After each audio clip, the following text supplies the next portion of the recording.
Sapa, Sapa, this is what treks are made of. We've got Cho leading the way. We've got a really awesome homestay. This is what Sapa is made of. So we're in Sapa Town. Sapa. Show me on the map. Where are we? This is Vietnam. Someone described Vietnam shape as like a seahorse or something. Oh. We're in northern Vietnam. Our last stop. I know. It's really weird. We always knew this would be our last stop in Vietnam, but it's here now. It's weird. So we had to leave Phon Nha. So we flew from that area to Hanoi. Was in Hanoi for about 12 hours. Glenn mapped out 12 hours of grocery shopping. We felt like ballers going back to the city. It was like our old stomping grounds. We like knew exactly where we wanted to eat, exactly where we wanted to go. It's like, we don't need no map. Right. Well, exactly. I do. Yeah. We were fine. But we were only there for 12 hours because in order to get to Sapa, it's about an 8-hour train ride. And so we got on an overnight train from Hanoi. Kind of a sketchy situation getting onto the train. Like we like walked across like all these tracks. Oh God, this is like treacherous. This would never fly in the States. I suspect that at least 7 people have died. Great. Whatever. We got there around 6:10 in the morning. Took a van into Sapa Town. Sapa's special because it's located near a bunch of indigenous tribes. There are 3 major tribes around here, and they all have different clothing and rituals and languages, yep. Which I found really interesting, that they don't know how to read or write it. It's just spoken. And that is truly their first language. Like their kids, that's their first language, and then they learn Vietnamese in school. Yeah, let's talk about our trek. Yeah. We booked a trek through an organization called Sapa Sisters. And this is an organization that employs the Hmong women, Hmong being the tribe, to lead treks. And what's special about this is that they pay them fairly and give them training and treat them well. A lot of times people will come to Sapa and there'll be Hmong women on the streets, trying to say, let me take you out for a trek, let me take you out for a trek. But we like to go through legit people. So we did a 2-day, 1-night trek, which is a little adventurous for us. The whole 1-night thing. We like good sleep and accommodation. Doesn't have to be fancy. I mean, we did summer camp. I did summer camp for almost 10 years. Yeah. And I can do that. I can camp out. I can do all that stuff. I think my problem, truthfully, is that I'm not good at squatting when I pee. Oh, I see, I can do that. And so it just makes things a hell of a lot difficult. So 2-day, 1-night trek, we'd stay in a homestay, and we were excited about that. We found out that our guide was named Cho. We met her on Friday morning at 9 a.m. to get ready for our trek. And then all of a sudden it was like, okay, we begin. We leave the Sapa Sisters office, and it is Cho, Glenn, myself, and then we look behind us, and there are people following us. And by people, we mean 2 women from the Hmong tribe. And we were told this would happen, or read about it. We're prepared that what's very common is that women from tribes will follow you on your trek. And these 2 women latched onto us. And then eventually one peeled off. She got a phone call and was like, fuck this. And then she left. And this one other woman stayed with us. Her name was Lan. And not just for a couple minutes. The entire way to the tribe. We left at 9. I think we had lunch at 1:30 or 2, and that's when she peeled off. Right, because she made it back to her tribe. Right. They want you to feel bad about them being with you the entire time, so then you buy stuff from them at the end. Because people are going to swarm you to buy stuff, and they think... Once you reach the villages. Right. they think that, and they're probably right, that if you're going to buy something, you'll buy something from them. Luckily, by the time that we got to the lunch place and her village, like, she had one thing that I liked, and I paid white people prices. And well, we got 2 free bracelets out of it. yeah, this is one. Means absolutely nothing, but it's kind of pretty. Yeah, yours is much prettier. Many people come to Sapa because it's beautiful here. They also grow a lot of rice. Generally, when you think of rice and growing rice, it's these flat rice paddies. We've seen them all over Vietnam. But in Sapa, they are grown on the mountain, and they're almost in this like stair-step type fashion. Obviously, they've had to carve out these. Yeah, mountains don't just come like, hey God, can I have a, or shaman that they pray to, can I have these mountains in a stair-step format? Exactly. The reason why the step formations are used is because for rice to be able to be grown, they need to sit in water. And so they create these stair formations with these banks to enclose all the water. So it's like these like pools, basically, that you're just walking along the edges of these pools the entire time. And of course, they're not that wide.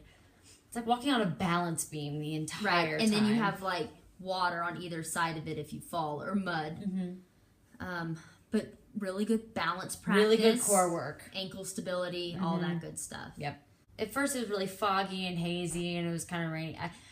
But I was still in it. It was fun. I was in it, but I was disappointed. And I had to tell myself that, okay, I was just in Pho Nha where it's stunning and beautiful, and try to envision what this place would be like. I wish I would have known that we wouldn't see rice fields. Like, it wouldn't be as lush and green as Condé Nast had the picture. Yeah, that was deceiving. Yeah.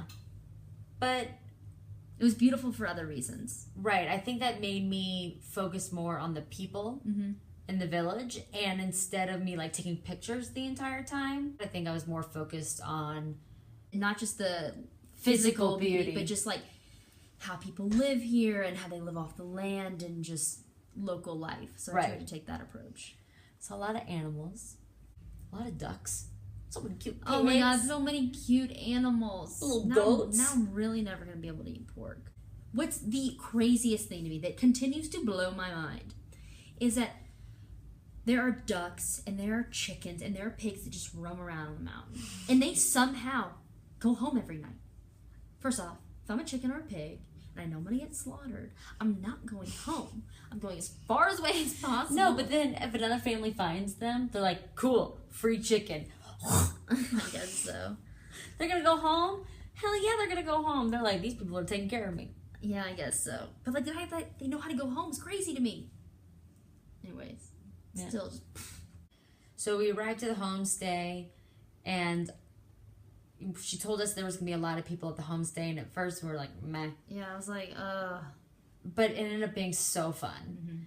And there's a lesson there. Don't prejudge.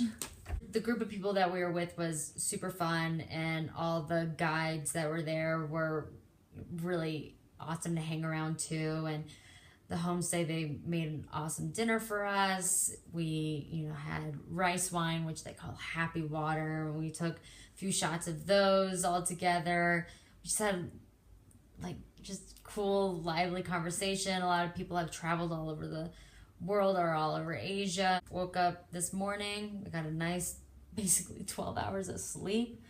And we started our trek again. And what was great today is that our group from the homestay kind of trekked together for the first part of the morning. So today was a highlight, the second day, for many reasons. First was the weather.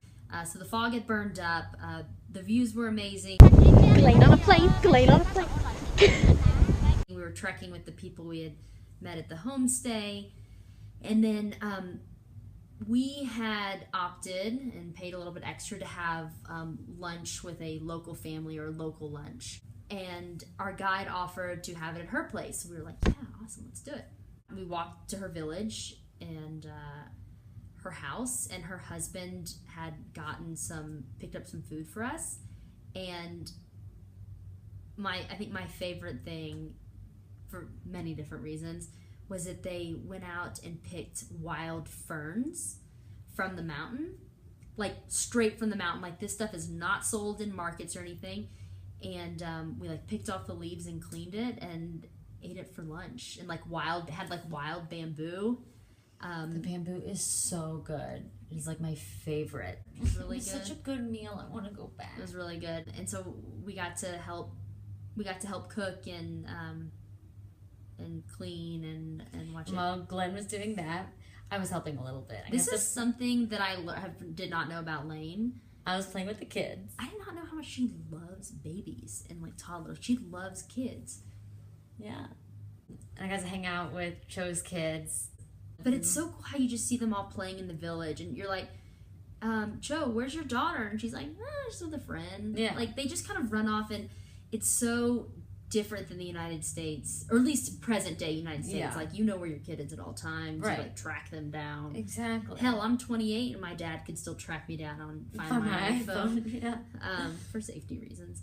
The little boy, Viet, was just like, Ooh, he's gonna be a troublemaker. yeah, he already is a troublemaker. He's so fat. He's 3 years old, and his mom is just letting him run around in the mud. I just loved it. It was... What was really interesting is he had this metal kind of, I don't know if necklace is the right word. It looks almost like those rings that magicians use. You're like, oh, I can take it apart. And we're like, oh, why is he wearing this big necklace? Like, I thought he was wearing his dad's necklace or something. Or I thought he like took something from the dog.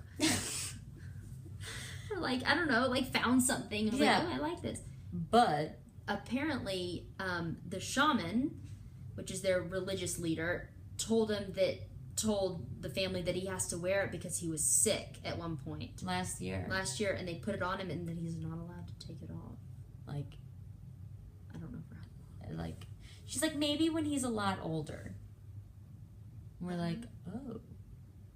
We spent a long time there today. It was great. Definitely the highlight, I think, of our trek. And then from there, we got picked up on motorbikes and headed back to Sapa. It was kind of cool to drive back and look down and see all the things that we trekked. Mm-hmm. It was like, we walked that. Like, it wasn't easy at times. No, like, we did like 12-ish kilometers the first day, and I think like 5 something today. But it was not just walking straight. Yeah, it was just a great overall experience. And, you know, I think this was kind of one of the things that I was most excited but also most nervous for. Mm-hmm. And it ended up exceeding all my expectations. Ugh, bummer. Last stop in Vietnam. Yeah, we go. Last video from Vietnam, even though I'm going to be editing this from the States. Well, I'm upset. your sad face is a lot cooler. Mine's like, mine's like a fish. Better. You look like an actual emoji. No, don't put your lips out. Yeah. I do. I don't want to say goodbye. Okay. Tom Biet.